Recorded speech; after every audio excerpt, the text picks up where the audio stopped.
Ladies and gentlemen, welcome back. We've had some troubles loading into the lobby, but we're all Gucci now. Team Kinguin versus Evil Corporation. Game number 3 here. A lot of people probably didn't suspect that, but easy. Well, I told you guys. They know how to play Dota. They pulled out the Oracle Huskar strat in the last game. It did take them a while to succeed, but after an hour, they managed to eke out a win. My name is DragonDrop, bringing you this last game, and this time I'm also joined by the one, the only Skim. How are you doing? Hey, yeah, thanks for having me. Was a really exciting game too. There, and I was watching, and I thought, hey, I gotta get on this cast. That's some high quality stuff. Really a bit of a nail biter. I mean, at some point I thought Kinguin would just strike back, Yeah. But Mega Creeps is a fickle beast to deal with. They certainly tried, but they couldn't quite make it happen with the lineup that they had. And speaking of lineups, what is it with people copying their drafts in the next game? Like, it's the exact same draft from last game, isn't it? It is. Let me check. Even the first 3 picks. Bands, I think the bands might be different. Let me check. No, the bands are exactly the same.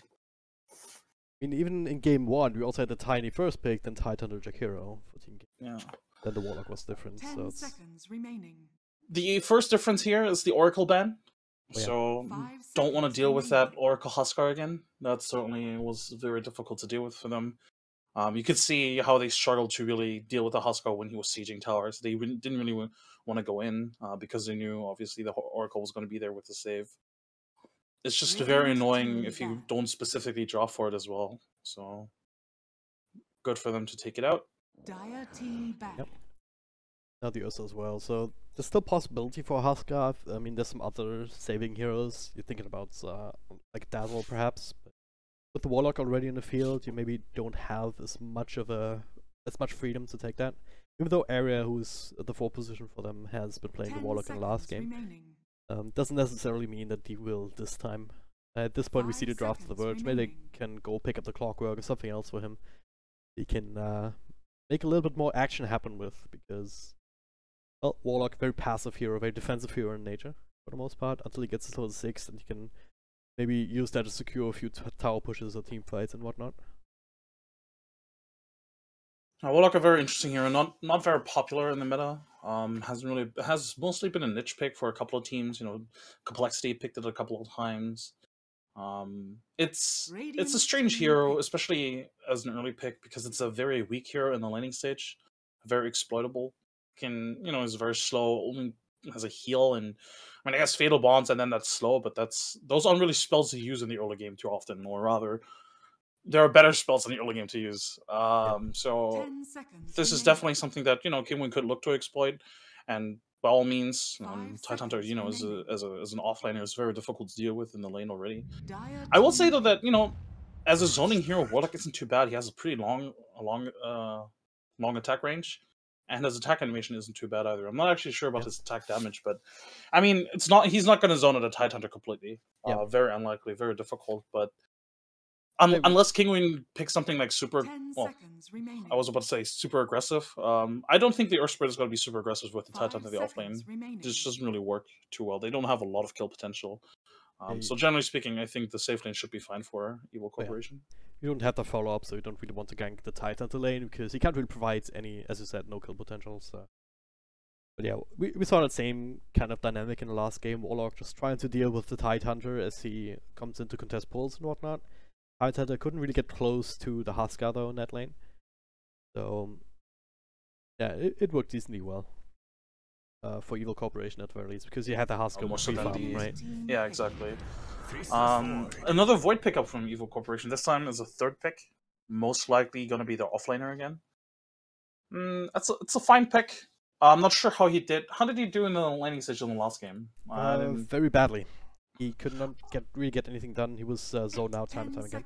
I figured against Jakiro, he shouldn't be really close to the creep wave at all. So I'm surprised they pick it this early, honestly. It does add a lot of teamfight control. I've been told that my voice echoes through yours in game somehow. All right, I have you muted. I'm not sure how that works. Maybe mute Cobra. I don't know. I mean, I have. Yeah, no. Why would I ever disable it? I don't know. Yeah. I'll keep monitoring it, I guess. Yeah. Oh well. Yeah. So it's just one of these things, right? Dota's still in beta, and especially with these kind of broadcasting voice, it's one of the areas that has been subpar for a long, long time. Yeah. I'm gonna hope it's gets better, and if not, well, not a whole lot else we can do about that. Medusa pick though. All right. Earthspirit, that's something that they've run before, even in the Perfect World Masters. Medusa is becoming more and more popular these days as well. And up against Tiny, Faces Void, these melee core heroes. Oh, what's the solution for Evil Corporation here? What can they pick up next to try and deal with that? That's a good question. They need some better sort of initiation right now. I think that was actually one of my biggest gripes with the lineup they had last game. The initiation was what, Huskar and then Void.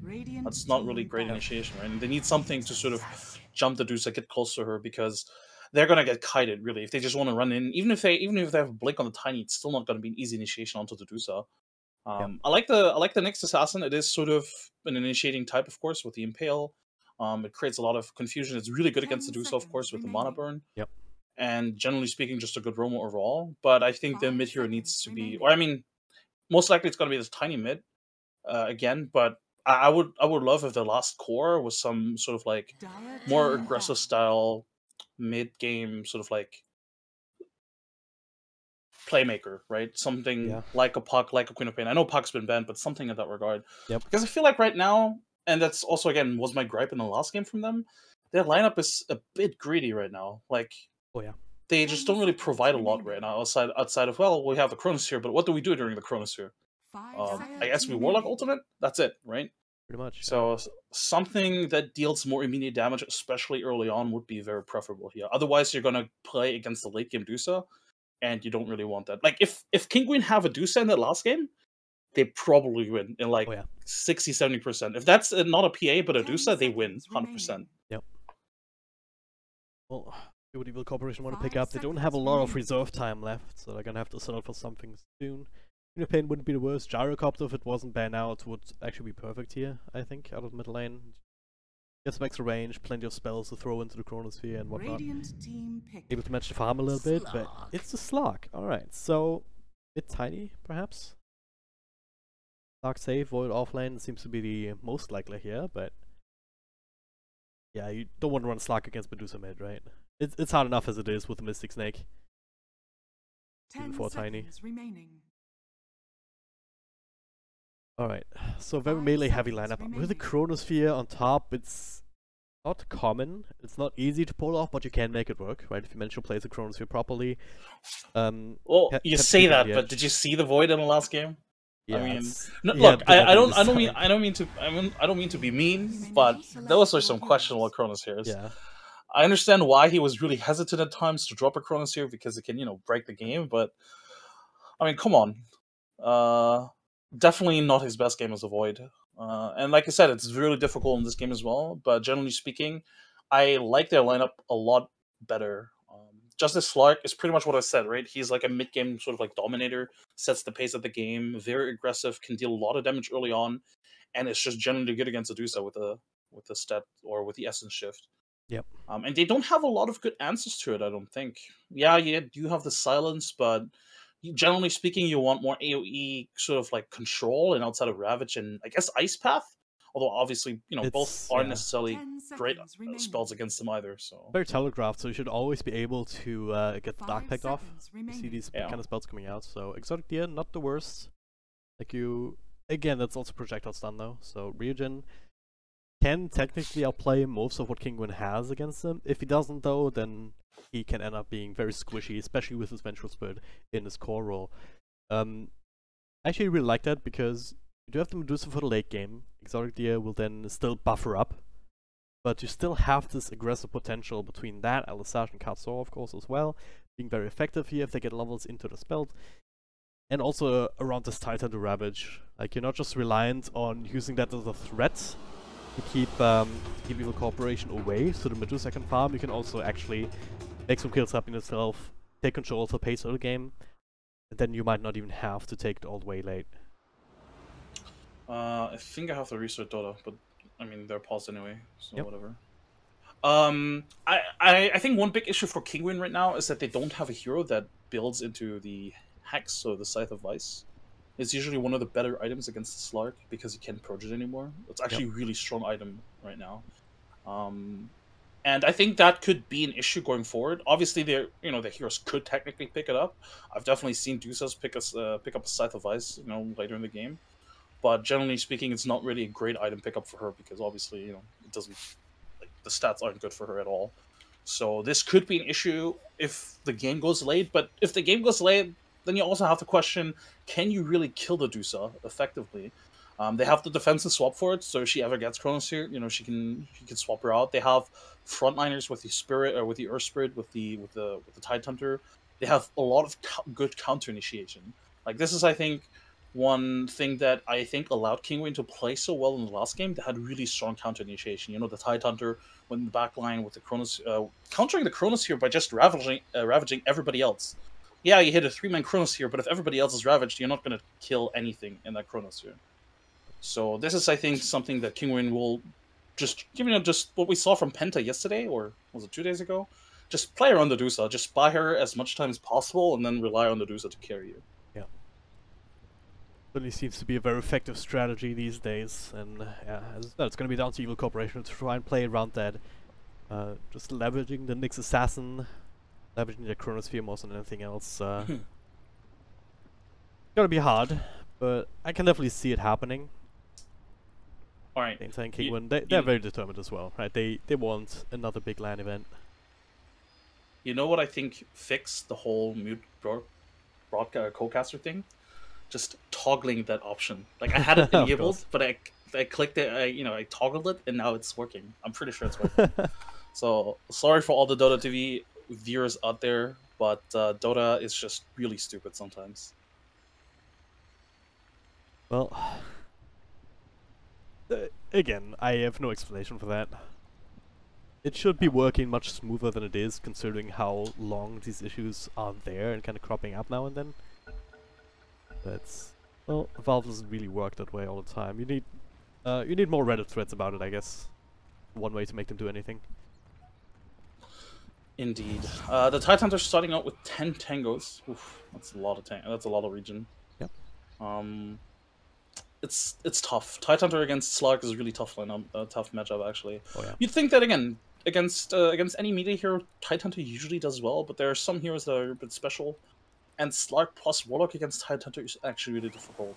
And like we pointed out earlier, it's not like Tidehunter has a lot of kill potential even with the Earth Spirit, so it's not like they could turn it around, try and get a pick off on the Warlock, which is again a very exploitable support. Yep. And this is something where I think Kinguin might have issues in the laning stage, being unable to find those kills with the Earth Spirit early on. Yep.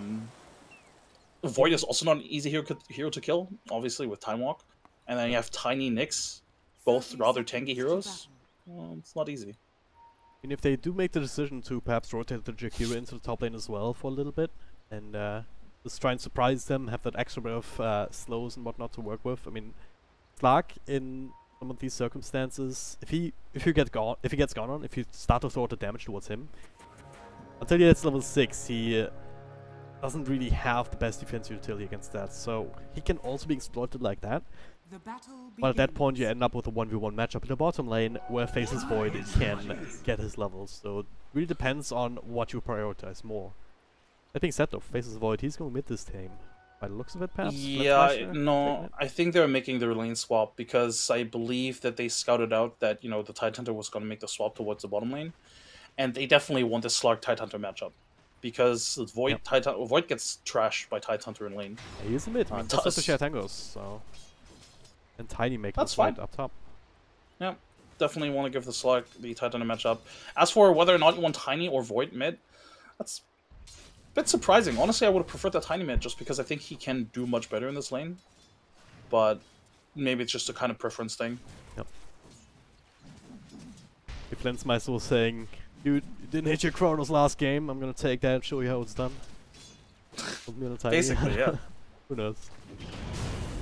Roll in here on top of On Me though, speaking of him. Gets a toss back. Going for the tree grab first, you're just holding onto a point in case he needed it. Eating his way through trees, so 2 tangos down already. Gonna be a bit annoying here, but now that he knows the cats will stay, he'll be able to play a little bit more defensively. And down bottom, area joining in. We have this dual lane setup with the Tide Hunter, but Alisage also sticking around himself. Interesting how those lanes end up shaping up, but that does also mean that Kaoli has no match in mid. Nisha all alone up against 2. Yeah, that's fine. They don't have a lot of kill potential on this Deuce anyway, or they shouldn't have. Unless Nisha really oversteps and, you know, he walks across the river and then gets caught out by a stun. He should be sort of fine. But this bottom lane, I think this is sort of fine for Kinguin for now. They have to be careful once Slark has more levels. I think from level 4 or 5 onwards, he has actually a bit of kill potential onto the Jakiro. Yep. So, but for, until then, Jakiro is just going to keep on doing like what he's doing right now, just being so annoying. It's constant dual breath spam. Even at level 1, it's very effective. He's kind of out of mana now, and Kaoli making a rotation around.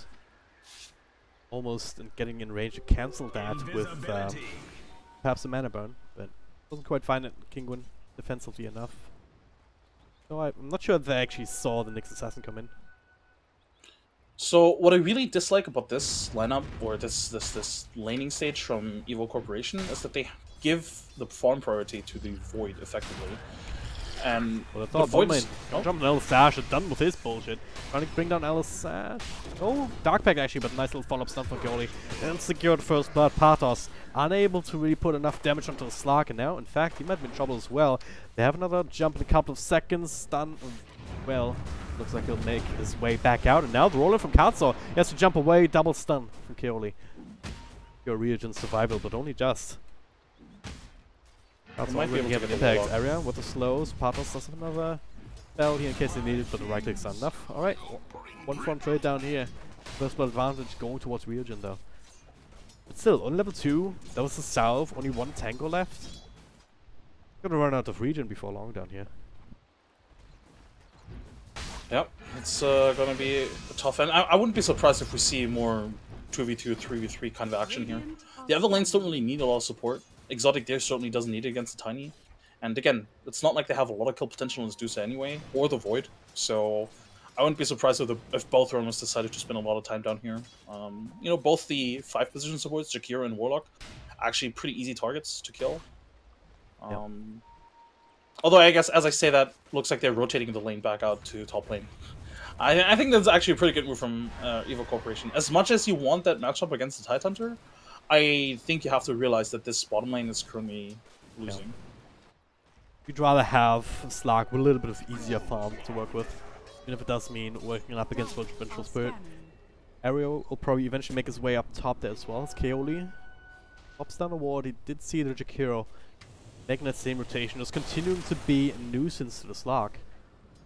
And yeah, Reagent. Out of region, gets himself another set of tangos, but now Alisage a little bit too deep here, gets jumped on Kaoli with a follow-up stun. Just in time. They will kill the big old dragon one more time. Hashtag stop dragon abuse. He doesn't deserve that. I mean, he kind of does if he steps that far out, you know? Sure. I guess he wanted to place a ward. I don't really know why else he would be in that position at that point. But, again, the 5 positions are definitely the ones that you look towards in this early stage. Those are the kind of heroes they can kill with minimal sort of rotations. The other lanes are just super tanky. Like, you're not going to go gank the Tide, you're not going to go to gank the Deuce or the Void. Gonna gank Reagent though, this time the jump is not enough. One last one from Katsuo after he rolls in. Yeah, that was set up by Magic Missile too, and this is the strength of a Vengeful Spirit in this kind of recall roll. The other carry next to the creep wave here is that's farming and also has an initiation potential like that. I feel like straight back these to kind one. of kills. I feel like these kind of kills shouldn't happen, especially since I have 2 wards dedicated to this top lane. Yeah.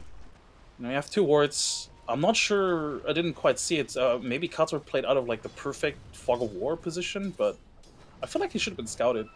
So this is something they have to be careful of. You really don't want to give away these easy kills. Yeah. Post on bottom, the pounce will miss a stun as well. The Pathos will be absolutely fine. Level 5 already anyway, so 3 points up an Anchor Smash. Not gonna do a whole lot of damage. Especially with the Kraken channel on top, so right clicks, even with the Slark, even with the bit of Essence Shift, not really going to do the trick. This laning stage is not going well for the Evil Corporation. Top lane, find another kill into the Warlock. Bottom lane, they might lose a Tiny here as well. Going on him. Double stun. Keoli gets it off onto Katsu, another toss. Only he did secure the extra boundary rune with the toss play as well. We saw that. Well, able to make its way out, and then now the Shrining up, so they're ready to go again. But Ryujin, I don't know what he was doing there. He might be in trouble as well. No more jump. The avalanche just in time. Make sure the extra couple of right clicks don't come out. And now the stun after the toss. Illustash also making an appearance, though, and all of a sudden, Evil Corporation, they don't have anything else left to throw at them. Only with enough toss, trying to do some damage. And Kuya coming towards the Partos as he's being tossed back under the tower. They will get that kill, especially with Flint's rotating in. But at what cost? 1-for-1 trade so far. They're looking for more. Chronosphere could lead into a kill onto Elistash. If they even need it. Nah, not for this chicken. Well, Ryujin though, okay. That was very bold indeed. That would have been really awkward if he saves the Chronosphere, because they definitely killed that Jakiro without Chronosphere, but if he loses the Slark in the process, yeah. Whew. I'll toss back here onto Nisha. He does have mana shield. Nice little Mystic Snake coming through, so Onmi will not be able to secure a kill with that. But I love seeing these cute plays with the toss. And now there it is, the Chronosphere. Was all just a setup for Flensmeister to take him over. Needs a time lock though, 1 or 2 at least. Doesn't get it. Very unfortunate. And in the meantime, kill from the Tide Hunter. Dire structures are Yeah, this laning stage not working out for Evo Corporation. If you look at the net worth, the Dusa is 1k ahead. She, in the, have the Venge also being basically 400 or 500 ahead of the Slark as well. I don't even want to look at the Tiny. The Tiny net worth is basically negligible. He's below the Warlock. Yeah. That's the biggest problem, right? You have the cores farming quite well. Partos even, like, even though it doesn't have, he even has a lot of lastens, even if he didn't. The levels that he has, now with the Ravage online, so that's threat potential. He's exactly where he wants to be on his Tide Hunter. Slash up top, super low, yeah, that kill. He should be able to. Stun coming through though, swap available here to buy some extra time. Flensmeister, he's actually just straight up gonna die. Kato rotating in. The swap bringing Onmi a little bit closer and the toss coming through. Finish up with Jakiro, but that was not worth it at all. Avalanche, couple of right clicks, but there's the stun on the Exotic Deer. Way too strong at this point in the game. They're looking for another one. Kata with the slows area. Exotic Deer, one more stun not available. Almost. Area. Yeah, he'll barely survive this. I believe that was not worth it after all is a good summary of this laning stage so far. They've done a lot of like lane swaps as well. Like the Slark has swapped lanes 3 times. Same for the Tiny, obviously. And they're just not really getting anything done. They're trying to focus on these kills, but again, they're trading inefficiently with those kills as well. Giving away crucial kills. They don't even get the cores, really. They get the supports, that's nice. But they haven't gotten the Dusa. They committed a Chronosphere for the Dusa, again, didn't get it. Yep. Venge has been completely uncontested, so this is a bit troublesome for them, because, I mean, Dusa, Venge is a strong duo, core lineup already, but if they get uncontested like this, or they get even fed with kills, bit of a troublesome for Evo Corporation here. Not the biggest of leads here, only about 2.5k, but it is mostly concentrated on this Medusa, and this is something that you never really want to see if you're playing up against her. It's bad enough that she has the catch-up potential if he's leading to begin with. It's gonna hit these timings much earlier than you can really deal with at all. Yeah, at the very least you would think, if the Dusa is farming uncontested, at least we sort of like exploit the other heroes and, we kill them all over and over, but they're not. They're really not. If anything, they're giving away their kills. That should be fine. Sixth Assassin. Here, continuing the tradition of that hero to always find an Invisoon before hit level 6. Role play a little bit to see what it's like if you had Vendetta. Smoke now from the Void and the Warlock. They really need this. Both of them are level 6, so they have 2 big ultimates available. They should, and they need to find a kill with this. But I'm not sure if the Tide Hunter is a sufficient target here. If they drop the Warlock ultimate, maybe they can force the tower with it. But I'm not even sure if they can, because if Dusa and Venge just TP down here... Let's see 2 heroes here, and that makes it more worth it. Elistash will fall without any sort of intervening ultimates. Necronsphere not the best here. Slark unable to right click through it. They also drop the golem here to make sure the partners cannot have any chance of a counterplay. We'll be looking for a tower, but middle lane, Nisha, threatening them as well with the catapult. So Flensmaster forced to try and deal with that. Only up top. He'll be absolutely fine. There's some more rotations on bottom. Cats over TP. Sounds of the reagent. Dire's middle tower Level has 6. fallen. Yeah, but with the Shadow Dance and cooldown, you still have to be very careful. But It's a bit of a shallow victory. Yeah. You get 2 kills, but you commit 2 ultimates for it. But I mean, you have to at this point, even if it's just the support and the Titan. It's 2 good kills for you. You know, the Void definitely needs as many kills as it can. Slark certainly can benefit from all these kills, and I think at this point you just need to rely on the fact, you know, once those abilities up, just always try and look for a kill. Like, at this point, the next 4 or 5 minutes, every chronosphere has to be a kill.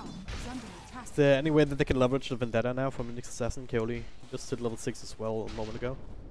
Like, can you set up for kills for that, or do you just not by himself? Not by himself. He needs probably 1 or 2 heroes with it. They don't have a lot of burst damage, and a lot of their targets on Kinguin's side are really tanky. Like the Jakira is one of the tankiest supports. Medusa and Venge have become really tanky right now. You know, Strength Threads on the Exotic Deer. Titan is naturally tanky as well, with almost a mech completed as well. So I feel like this Nyx Assassin, if he wants to find a kill with the Vendetta, probably needs the Tiny or the Slark, or both. Yep. Dire's top tower has fallen. Karta gets gone on, gets a little bit of help, drops a Magnetize as well as Silence, follow up Stone, he faces Void, can get the time walk off. Especially with the interruption there from Kaoli.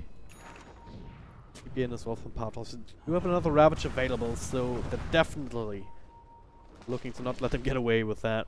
It's got 3 and yeah. Kills the next assassin, he'll be absolutely dead.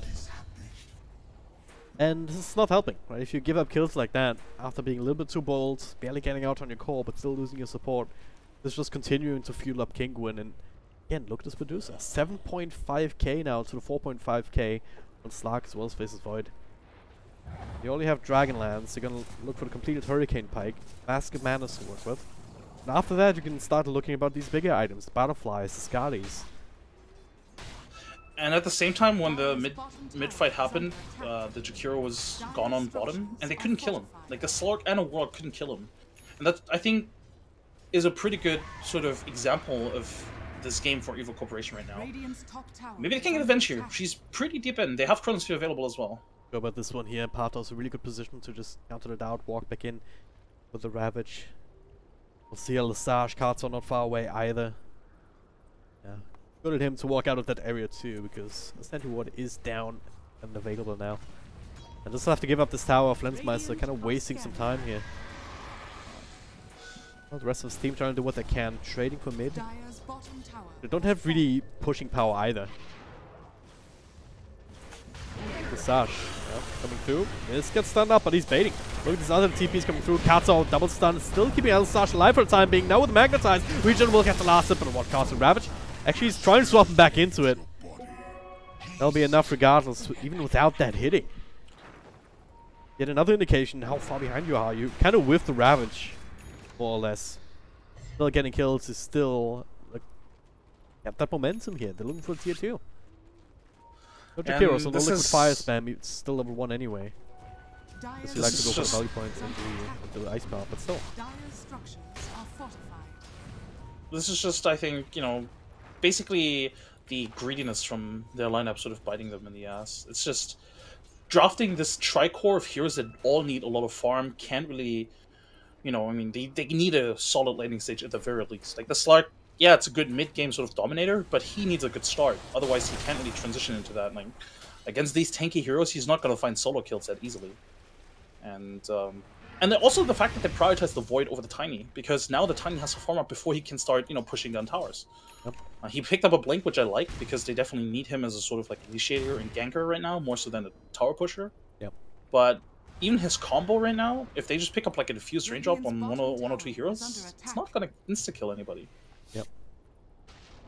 Especially with Kinguin continuing to stay as defensive like that. And or if you have too much vision around the map, then now see Tiny down bottom. They're trying to set up for this tower with a catapult wave coming through. They will secure it. What's the what's the Slark ultimate baited. That's a trade-off here. He's being zoned out. Top lane is being pushed in, and Kinguin are very happy trading a tier 1 for a tier 2 at this stage. Now a catapult of his own, 3 range creeps, liquid fire helping out just a little bit. But they were in a similar position last game, except they didn't have this now they don't have that same kind of draft advantage with a Huskar having a hard time being countered. Radiant's bottom tower Exactly. With a hero like a Huskar, you can always go for sort of like cheesy kills. Like you definitely know, if you just commit to like a gank, you're most likely gonna get a kill, especially against the lineup that Kinguin had last game. But right now, I'm not even sure if they can definitely ensure a kill on anybody that isn't a support on the top lane. That's Lark, isn't it? Definitely looks They know like the he ultimate gets is a jump down. away, and yeah, the ultimate, or the urn. Or it was just actually was just back up. Ooh, Yeah. was really It was close. very close, very close indeed. But well, this is something that you cannot really afford.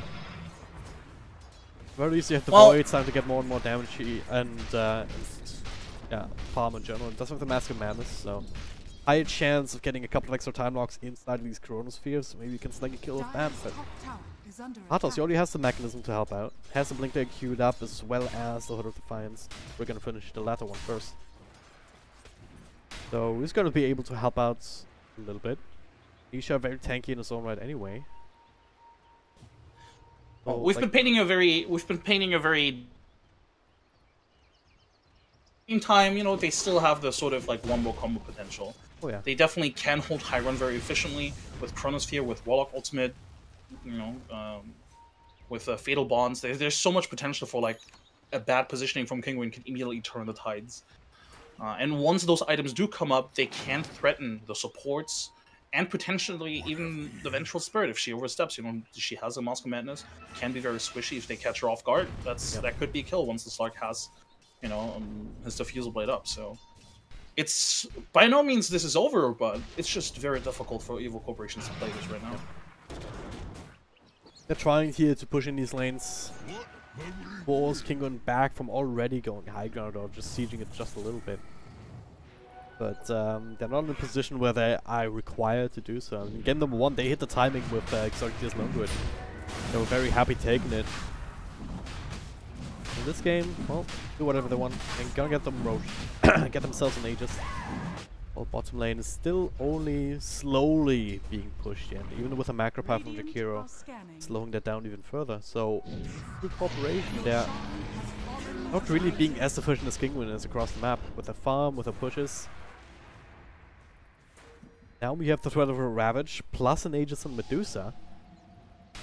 Kinguin can start to threaten high ground if they really want to here, despite the Chronosphere, despite the Warlock going on. But now, alright, taking medicine to their own hands, they're gonna go on Jakiro, bring him down, Ravage, coming too late to save him.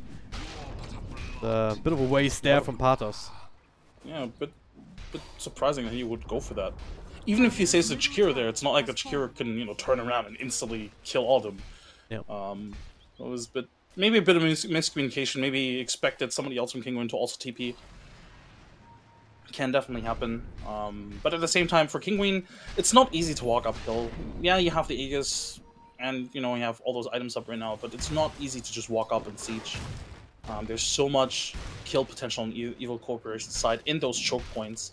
They could blink toss the Dusa away to the tier 4s and they could just kill her, or at the very least force Kinguin to be in a very compromising position. Yep. Now Keoli being a bit annoying towards Medusa up top. They still need to try and secure their side of the map if they can. Secure some extra to farm here to get again, the Diffusal Blade is completed now on Slug. He's getting in terms of damage output. Didn't opt to go for the Shadow Blade. Because I'm not sure it would have done enough for them this game. Just has to rely on his quick fingers and well-timed dark attacks as well as his ultimate to keep him alive. Obviously you also have already Nyx Assassin as the invis hero on the field, so there's going to be detection. You're not necessarily going to be able to rely on a Shadow Blade to get yourself out of bad situations, or even to initiate. If you look at the experience and network graph, you can actually see that it's plateauing a little bit on both ends, on both fronts. And this is, I think, just Evil Corporation just spreading the map a lot. Like, they're just trying to farm as efficiently as possible. Yeah, sure, you're giving away towers, giving them away Roshan. You can't contest those anyway. Yep. So just splitting the map like they are doing right now and just farming pretty much everywhere they can is actually pretty good.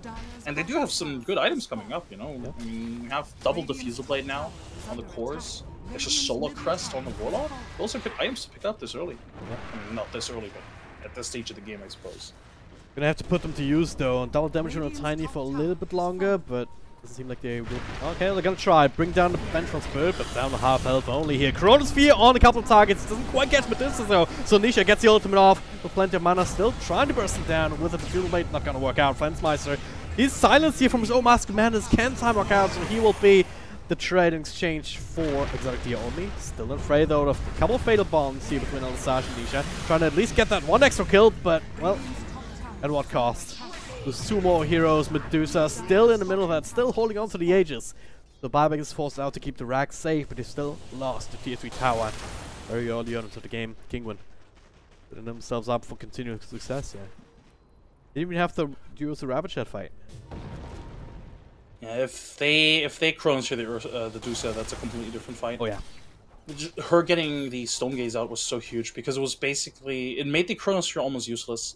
Yeah, you almost kill the Venge in that Chronosphere, and then she dies afterwards as well.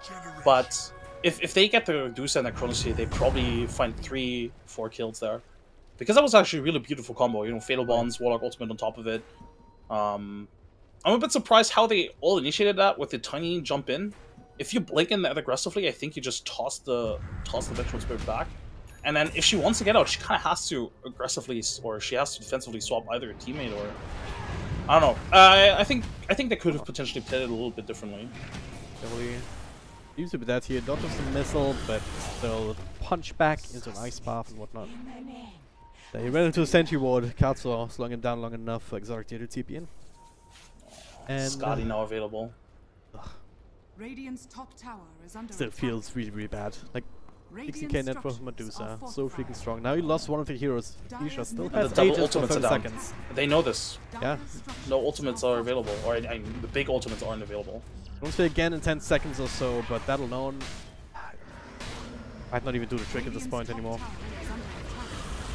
Battles with Magnetism with a pipe now completed as well, and the Ravage that they don't even care about your people. Just standing there slow. Kaoli back from the dead, taking out a TP. Written from Ryujin, but the Rax is taking the punishment. They have to make a play right now, and there it is. Blink toss into the stun. Ravage still comes out though, so Patos will be just fine. Only not so much. He gets brought down by Russell Kinguin. There's a Chronosphere in 4. Alright, that works. Bring down one. Kaoli not ready with the follow-up Impale though. So, well, they're just turning this around. Flensmeister stunned up. Again, no time walk because of the Mask of Madness. He will fall. Lots of buyback, but what does it really matter? Yeah, it really doesn't matter. About the This might Chronosphere, just you be can't GG. really do anything. And, well, at the very least, Kinguin keeping us on schedule somewhat. Second semifinals was supposed to start 10 minutes ago or so. That is, they still have the Warlock Golem come back off cooldown, but stun on the Slark, he is dead. Just running out through them, they cannot bring down anyone, let alone Nisha. Yeah, that fight in mid lane, that was just really badly executed from Evo Corporation. You know, the Blink Toss, this something that I referred to earlier, it doesn't really work on the Tidehunter because you're not going to kill him, and he, if anything, that was a perfect for Tidehunter. He found the perfect initiation, 3-man Ravage on top of it. So, that was just not great from them at all. That was a great Chronosphere, but even during that Chronosphere, who did they focus? They focused the Tidehunter who already blew the Ravage. Yep. Zone was lowest, they didn't feel confident enough having enough damage for anyone else. And the stun, they tried to use the stun on the Tidehunter, didn't quite prevent the Ravage, so it was on cooldown. He has a follow for the Chronosphere because they all lined up pretty well. Could have been a Ravage on the side of E-Corp if they had that available, but just not the case. Now, at the very least, they claim Katsu on the way back. It's also gemmed down. Did they see it? Not even sure. Still lying there. No one picked it up. Courier also not on the way. Pathos gets the blink out. Evil Corporation. They're trying their best. They're sticking around in this game. They want to do one more team fight, and if they execute it properly, maybe they can defend. Maybe they can get themselves something, some sort of momentum. The Dusa is completely out of position, and I believe they noted it as well. Like, if they can find the Dusa here, that'd be huge. Only certainly looking Aegis for is down after all. Finds him now. Tier 2 is still alive though. Yeah. Yeah, forced to reveal himself. Spidey senses are tingling here for the Medusa, and that as well as perhaps the ward on the high ground, scouting out 1 or 2 heroes. They were a bit hesitant at first because they weren't entirely sure if somebody, you know, if maybe there is backup for the Dusa after all. But a bit unfortunate for Evo Corporation. Honestly, I think they need to try and find a fight somewhere in the enemy jungle, or somewhere not inside their own base. I don't think that's a favorable fight for them right now. If you lose a fight on the other side of the map, maybe you have a chance to respawn, but if you also keep the lanes pushed out, if you lose another fight on your side of the map, it's just GG. At the very least, if you take a fight somewhere else, you don't give Kinguin time to position themselves. Like in the mid lane, that was such a good positioning from Kinguin. Yeah, they all walk into the 5-man Chronosphere, but before that, they were perfectly split. There was no opening for like a 3-man Chronosphere, 2-man top. So this is like if you want to fight with those big ultimates, I think you kind of have to do it, catch them off guard. PK only passes you covered your gems, so they can keep track of the Nyx. So he's dead. Does a buyback, uses it immediately. If they had just picked up the gem earlier, that wouldn't have happened. Yeah. There was also sentry down that scattered them out first. So. Oh, that's a good point. And there's more detection available for Jakiro. And they're gonna go try to be a bit annoying, but meanwhile, Stone gets up front, the Ravage, catching Nyx assassin, that's a dieback in him. Area, no buyback for him either. The two supports down the drain. Meanwhile, the back, Flens trying to do what he can together with the rest of his team, but they just don't quite have enough power. The Chronosphere comes through onto Medusa. Can barely even eat through half the mana before he dies. And GG is called Evil Corporation. A really good game 2. Managing to eke out a victory here and take it off of Team Kinguin. But ultimately, game 3 lane stage not really working in their favor, and then Medusa way too strong for them to handle. Yeah, I think this is one of those games where you look towards the draft and ask yourself, where did it go wrong? I think the draft could have worked if they had a great laning stage, win 2 out of 3 lanes potentially. But they didn't really set themselves up to do that in the first place. Just the way they laned it, the Tiny versus the Venge, for example. And overall, I mean, it was really difficult to win those lanes anyway in the first place with that draft. Yep. Ultimately, I think Kinguin just had a much more well-run lineup, much better lanes, and I don't think it was ever difficult for them to execute their lineup in this game at all. But that does mean that they take the series 2-1. They will move on to the finals here of the Galaxy Battles EU qualifiers. Next matchup will be Team Secret versus Penta. That'll be Breaky bringing that to you ASAP. If he's ready, I'm just making sure that he is. Before I take the stream offline. But for now, thank you guys very much for watching. Hope you tune in next time. We're casting. My name is DragonDrop. You can find me on Twitter at DragonDropDota. And my co-caster for this last game was Skim at Skim Gaming. Any last words for the people? Nope, looking forward to the other games. I mean, Penta Secret is going to be hype, and whoever wins that versus Kinguin, damn, we're in for a treat today. I definitely do stick around here on this channel to see how that ends up working out. But again, as I said, for me, it's time for some rest. I'm casting for like, what, 8 days straight or something? Happy to take a back seat here. Stay tuned though for Breaky.